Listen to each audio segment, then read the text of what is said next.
What's up, crypto junkies? Welcome to another news segment, and today we've got a lot to cover, my friends, so buckle up, let's get it going. First off, we are going to headline hunt for like a solid 5 minutes, and then we're going to get into some specific pieces. I want to go ahead and say now that I'm going to be talking about the Bitcoin Cash SV fork, hard fork that's happening tomorrow. I'll be talking about that in a dedicated video. A bunch of the drama going around about Craig Wright, Roger Ver, what's going on with Bitmain, all of that. It deserves its own video, guys. So I'm going to break all that down in a solo video, and you can expect that on the channel as well. Here we go. Bitcoin accepted now in a major museum. This is the Great Lakes Science Center, a museum in Cleveland, Ohio. Okay, I don't know why I actually have this pulled up because we're headline hunting, but whatever. It's okay. I just wanted to show you the image. And so that's a good step forward, honestly. It's a really solid step forward in the right direction. The International Monetary Fund's Deputy General Counsel hints at ongoing blockchain crypto involvement during Singapore conference panel with Ripple CEO. When you get headlines like this, they just make me laugh. Like, you're actually not saying shit. You're saying nothing. That this guy possibly might have sort of kind of hinted maybe at something. Funny nonetheless. Australia's largest bank and a government-run digital innovation lab have successfully trialed a blockchain-powered smart money system for disability insurance. That's good because Australia's taken a pretty strict stance against cryptocurrency. Many of the central banks have come out and talked against it. So it will be interesting to see that. I need to actually open up this one. This is going to be a story we're going to cover. Bosch, the electronic and engineering giant, has partnered with IOTA for integrating its new data collection IoT device with the IOTA data marketplace. Interesting, very interesting play. We've got some Russian bank news. Amazon wins 2 patents for digital signature and distributed data storage. South Korea's Yonggi Hospital is set to launch medical information exchange service based on blockchain tech. Hey, this is the piece that you should be seeing on the screen now. Essentially, the operator, and this has been converted into English, so it doesn't read really that good, but the operator, which is under Bitcoin Group SE, has essentially, they run the trading platform Bitcoin.de, has acquired a 100% stake in investment bank Tremel. I've never heard of that before, but I'm not very familiar with specific German banks, along with rights to operate under the institution's banking license. Ooh, baby! Do you know what this means? This means that trading platform is now 100% legitimate in the eyes of the state. And that means that they will be able to do way more, way quicker. It's just how the game is being played right now. So it's interesting. The acquisition will significantly expand the services offered by Bitcoin Group SE, which operates Bitcoin.de, Germany's only regulated trading venue for digital currencies. For example, Bitcoin Group SE's ability to issue its own cryptocurrency products, carry out proprietary trading in cryptocurrencies, and operate cryptocurrency ATMs is now available under the Securities Service Provider's banking license. Big step forward for them. You'll probably be able to noticeably be able to start to see them grow in Germany's ecosystem quite quickly. Oh, yeah. So Bitcoin Group SE is actually listed. The Twitter account for Google's G Suite was reportedly breached to lure users into the 10,000 Bitcoin giveaway scam thing. That's still going on. Amazing, isn't it? Like, everyone knows it's going on, and yet it still works. That's mind-blowing. And you saw the stats that I showed you recently. The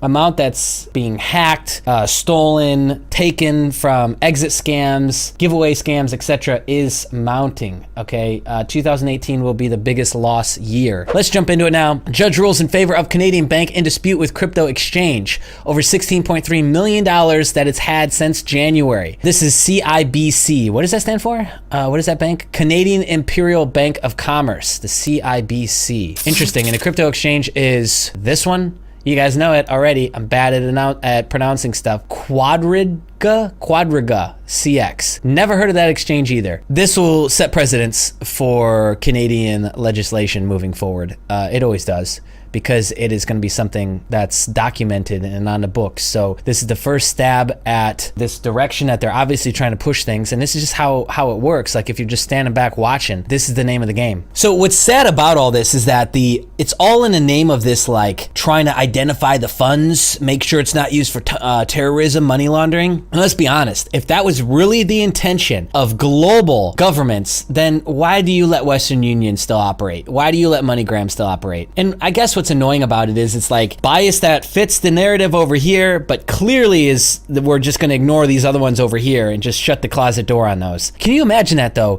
They've gone after, I guess, the ink that the exchange is actually running under through the payment processor that the bank account, the funds get added into that bank account, right? So it's all under Custodian Inc. and the owner, Jose Reyes, since January. This is nothing new actually, because this has been going on in the United States through Coinbase accounts, not so much anymore, but definitely in the late 2017 was definitely happening. Bank of America, Chase, Citigroup, this was all happening. Accounts getting closed, but still going on in Canada, it would appear. Interesting stuff. The court, the Superior Court, the Ontario Superior Court. I don't know how that weighs up to like the different court levels that we have in the United States, honestly. But they, according to this latest document filed on November 9th, they are letting the bank hold on to the money, which is terrifying. Speaking of Canada, Canadian holding firm to acquire EXMO crypto exchange per letter of intent. What is a letter of intent, you ask, Jay? It's exactly what it says. It's a letter of intent to do the deal that both people sign. So it basically says we plan on doing this. Usually there's stipulations or things that they still got to do, due diligence, but assuming all that goes through, then the letter of intent is good. So EXMO was founded in 2013, has offices in London, Kyiv, Barcelona, Moscow. According to EXMO's website, the cryptocurrency exchange has 1.5 million users. At press time, EXMO is the 47th largest crypto exchange by volume, based on volume on CoinMarketCap. In late 2017, the managing director of the exchange was kidnapped, subsequently released after paying $1 million ransom in Bitcoin. Yeah, we've got the recent Bitstamp being purchased or acquired by the investment firm NXMH, and now we have this happening. So definitely have big players coming in and acquiring some of the smaller fish and getting their little paws in there, right? Okay, so next, EOS. I think they're just ditching this whole decentralization idea. I've seen this. This was slightly trending through the 11th and 12th of this month, and it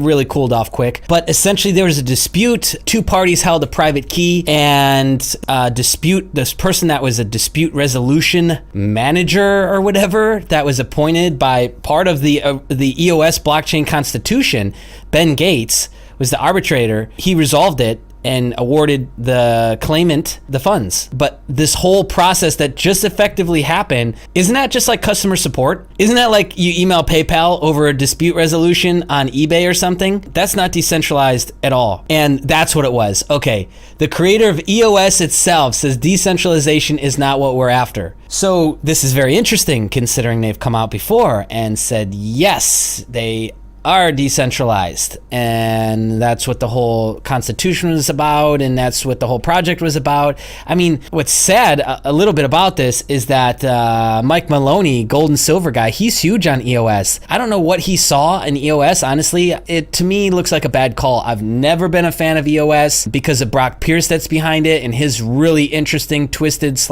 up past, but even more so, like, they've made changes to the Constitution. There was talk of them scrapping the Constitution. They're now saying decentralization isn't what they're going after, when before they have. Like, what is it? And that's the problem with a moving finish line, a moving goalpost. That's the problem with that. So we'll see how that all shakes out. Slightly older news, but still wanted to touch on it. Bitmex joining the game with the VC arm. Bitmex Ventures, it'll be called. Ooh, interesting. It'll be led by Kumar Dandapani,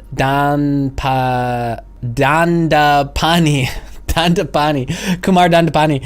Holy shit, that took me a second. Former partner at Nth Degree Analytics at Quant Research. Quant's a pretty interesting people and development firm. Bitmex Ventures has invested in Blockfolio and was set to participate in fundraising round for FRST, a cryptocurrency data technology company, according to a source. Other exchanges that have launched venture arms include Coinbase, Hubio, and Binance. Hubi. Why do I say Hubio? I don't know how I got that name in my mind, but I believe it's Hubi. This is the other one. I was gonna cut into this one after we talked about ruling and judges and all that, because it was at the bottom of that other Cointelegraph piece on the Ontario ruling. But essentially, let's catch you up on Ripple. Ripple is trying to get their lawsuit moved to the federal level, and some people are claiming that this might be a slick way to get the whole case dismissed. And here's what it would be based on. It would be based on the fact that they could prove without a doubt that XRP token is not a security. If they can prove that under US law, it should win, which Maybe they've already got this figured out and that's why they're pushing for it, because I assume they wouldn't have pushed for it unless they figured out that they could really strongly win under US law, which I don't know US law enough, but I'm sure there's loopholes. I'm sure there's ways things are written and described that maybe they're going to get around it. Ripple's done fairly well at winning these cases. They just had the recent one closed in September, and now we've got this. They're trying to strategically push it up to the federal level, which they wouldn't do unless they thought they could win. So be interesting to see how that shakes out, right? How crypto traders are avoiding taxes with a lending loophole. Say you own 30,000 worth of Bitcoin purchased 8 months ago and you're aching to move into Stellar Lumen. Normally you'd need to sell some Bitcoin to buy Stellar, but that would trigger short-term capital gains, meaning that there would be a transaction there and you would have to pay capital gains on that unless you held it for over a year. It's been less than a year since you bought your Bitcoin. With the lending loophole, you avoid taxes by taking out a loan against your Bitcoin to buy Stellar. This is actually a thing. Pretty smart actually, because like day traders, oh my God, depending on how many times you're executing trades, your short-term capital gains could be a ton. Okay, what are the downsides? Stellar and Bitcoin plummet in price. You're in despair and you owe $10,000 plus. It's almost like taking out a credit card to buy Bitcoin back in December and then having to pay, oh my God. And then you'd have to pay taxes on it and pay the credit card back, which is now in default. Oh, that would suck. So it's BlockFi that I believe is doing it. Take out a loan with BlockFi, a New York-based platform that raised $51 million in blue chip funding. That sounds terrifying. But it's an option. And there's other ways that you can like lend out cryptocurrencies. So you might want to check into that if that is an option for you. A little bit of drama. I can't help myself. Let's cover the whole Tone Vays things. I talked about this before. Tone Vays shorts the bottom of Bitcoin essentially a year into the bear market. Then starts talking about Bitmex. Bitmex bans him like within the same week. Takes his referral link money and his income. And apparently he raised his students' fees. And that's the end of the story. So the timeline of events is that he shorts the bottom. Starts talking about Bitmex, a referral link, blah, blah, blah, all over the place for like 3-4 days. Bitmex bans him because he's a US resident. And then he tries to get out of that by saying that, this is funny, that because he travels a lot, that's why he should be okay. That was actually roundabout his reason why. And trust me, crypto Twitter flamed him for it. And he obviously made a killing off the referral link money. I know, I was in that game before. You can do pretty well, especially if it's the first time people are getting a link dropped on them from you in something like that. The amount of clicks is quite high. But he doubles his student fees for his, travel around the world teaching his TD sequential, his special TD sequential thing. That's the drama. It's funny. Laugh. This is where you laugh. Ha ha ha. Insert laughing now. Last piece of news, Barry Silbert. You've seen this guy on Twitter. This is his profile picture on Twitter. But check this out. He's invested in Poloniex, Circle, and Coinbase, and he owns CoinDesk. And now let's look at some of the articles written about this stuff. Stablecoin wars. Poloniex eliminates USDC trading fees in bid to boost volume. USDC is Circle's stablecoin. Okay, so we're seeing a pattern here, right? Okay. Coinbase adds first stablecoin tied to the US dollar. USD coin arrived. Circle's crypto stablecoin is now trading. That was on Coinbase. Yep. And then that's the other one. Goldman Sachs backed USD coin by Circle secures first exchange listing. 6 exchange listings. Okay, so these are all like the headlines about this play here with USDC. Now, interestingly enough, Barry, who owns CoinDesk, also writes a lot about US dollar Tether. And so here's some of the headlines that he's written on that. And you see a lot more headlines over here than over here. Tether might still be crypto's ticking time bomb. Huobi's US exchange sees 30% boost in trading for Tether alternative. Price of stable cryptocurrency Tether tanks to 18-month low. Winklevoss's backed stablecoin soars above $1 as Tether's market cap plunges. Stablecoins all want to be $1, but they're not worth the same. Gemini's stablecoin volume doubles on top 10 exchange amid Tether turmoil. A top 20 crypto exchange is replacing Tether with rival stablecoin. For Bitfinex users, dollar withdrawals are now a week-long struggle. 2 users are interviewed. The race to replace Tether in 3 charts. I mean, the bias is pretty clear, but it's like, at what point does somebody like that be held accountable that he's letting a substantial amount of bad news against US dollar Tether fly while it's predominantly good news against stable coins and assets that he has a vested interest in, literally an invested interest in. So that's all I've got for you, my friends. Click the like button. hit the bell notification and the subscribe button and every other button underneath this video if you're brand new to the channel. Show us some love, show us some support. Let's get this video to get more views, and this is how we do it. If you've got some stuff you'd like to share, place a comment under the video, and let's do it, guys. Let's do it, my friends. All right, be on the lookout. More videos dropping soon. See ya.